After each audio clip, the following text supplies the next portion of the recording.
மாண்புமிகு பேரவைத் தலைவர்களே, உறுதியாக சட்டமன்ற உறுப்பினர்கள் எதிர்க்கட்சித் தலைவருடைய அனைத்து கருத்துக்களுக்கும் மாண்புமிகு முதலமைச்சர் அவர்கள் நாளைக்கு பதில் சொல்ல போறாரு. அதற்கு முன்பு ஒரே ஒரு குறிப்பு. ஏன்னா போன ஆட்சியில துணை முதலமைச்சரா எதிர்க்கட்சி தலைவர் இருந்தாரு. அவருக்கு ஒரு பதிவு பண்றேன். வேணாலும் இதை இந்த அவை முடிந்த பிறகு அவரே ஆராய்ந்து சொல்லட்டும்.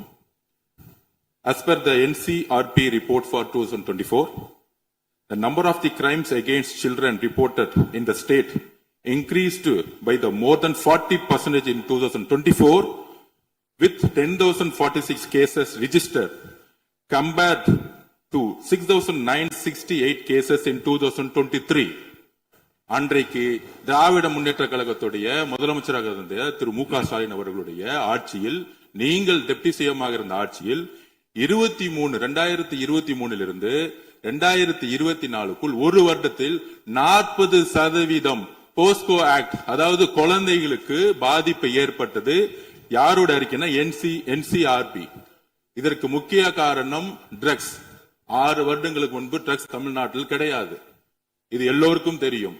ஆனால் இந்த 5 வருடத்தில் ட்ரக்ஸுக்கான பிரச்சனைகளை எத்தனை முறை ரிவ்யூ மீட்டிங் போட்டு சரி செய்யப்பட்டது. அன்று டெப்டி சிஎம் இருந்தவர் இந்த 40% கிட்டத்தட்ட 6,968 இருந்து 10,046 காசா இன்கிரீஸ் ஆயிருக்கு. உங்களுடைய ஆட்சியில எந்த நேரத்தில் டெப்டி சிஎம் இருந்து இந்த போஸ்கோ வழக்குகளை நீங்கள் ரிவ்யூ மீட்டிங் பண்ணி குறைச்சீர்கள்? நாங்கள் இந்த 40 நாள்ல கடுமையாக ரிஃபார்ம்ஸ் பண்ணிட்டு இருக்காரு எங்களுடைய முதலமைச்சர். ஒட்டுமொத்த காவல்துறை ரிஃபார்ம்ஸ் ஒர்க் நடந்துட்டு இருக்கு. அது சிங்கப்படைன்னு ஒரு கேலி கிண்டல் பேசுற மாதிரி பேசிட்டு இருக்கீங்க. அதுக்கான ரிஃபார்ம்ஸ் பண்றதுக்கு என்ன டைமோ அந்த டைம் எடுத்துட்டு ஒர்க் பண்ணிட்டு இருக்கோம். காவல்துறையுடைய ஒட்டுமொத்த ட்ரக்ஸ் இஷ்யூ கடந்த 5 வருடங்களாக நீங்க சரி செய்யல. அந்த ட்ரக்ஸ் எதிர்கொள்றவங்க தான் ரேப் பண்ணப்படுறாங்க. நீங்க சொல்றீங்க தமிழக வெற்றி கழகத்தோட ஆளுங்கட்சின்னு. திராவிட முன்னேற்ற கழகத்துல எத்தனை பேர் 2 வயசு குழந்தைகளை ரேப் பண்ண திராவிட முன்னேற்ற கழகம் ஆதாரம் இல்லாம நீங்களும் ஆதாரம் இல்லாம சொல்லக்கூடாது. ஆதாரம் இருக்கு. பேரை சொல்லுங்க, ஊரை சொல்லுங்க, எந்த வழக்கு போலீஸ் ஸ்டேஷன் சொல்லுங்க. நீங்க சொல்லக்கூடாது. பேரவைத் தலைவர்களே, ஆதாரத்தை நாளைக்கே நான் சப்மிட் பண்றேன். நாளைக்கே சப்மிட் பண்றோம். அதாவது நாங்கள் பதிவு பண்ணுவது, நாங்கள் என்ன இல்ல நான் பேசி முடிச்சிடுறேன். நான் பேசி முடிச்சிடுறேன். நாங்க பேசி முடிச்சிடுறோம். அதுக்கப்புறம் கருத்து சொல்ல. அதாவது ஒரு கட்சியில நான் பேசி முடிச்சிடுறேன். ஒரு கட்சியில கோடான கோடி மெம்பர்ஸ் இருப்பாங்க. 1 கோடி பேர், அவங்க 2 கோடி பேர் சொல்லுவாங்க. நாங்க அது மாதிரி 1 கோடி பேர் 2 கோடி பேர் சொல்லுவோம். அதுல சில பேர் செய்யக்கூடிய தவறுகளை உடனடியாக கவனித்து வரும் பொழுது யார் யாரெல்லாம் தவறு உடனடியாக கைது செய்யப்பட்டிருக்காங்க.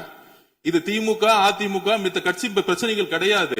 எந்த நபர் தவறு செய்தாலும் கட்சியின் அடிப்படையில் எந்த சட்டம் ஒழுங்கு கிடையாது. எங்களுடைய மாண்புமிகு முதலமைச்சருடைய தலைமையில் சட்டம் ஒழுங்கு நேர்மையான முறையில் மாற்றப்பட்டிருக்கு, கட்சிக்கு அப்பாற்பட்டு. இதை நாங்கள் பதிவு செய்கிறோம்.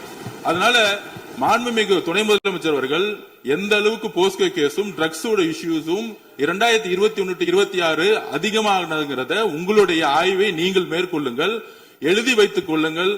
6 மாதத்துக்குள் சட்டம் ஒழுங்கு இந்தியாவில் எந்த அளவிற்கு ஒரு உதாரணமாக இருக்குமோ, பெண் பாதுகாப்புக்கும் குழந்தைகள் பாதுகாப்புக்கும் ஒரு நேர்மையான ஆட்சியை எங்கள் தலைவர் கொடுப்பாருங்க நாங்கள் பதிவு பண்றோம்.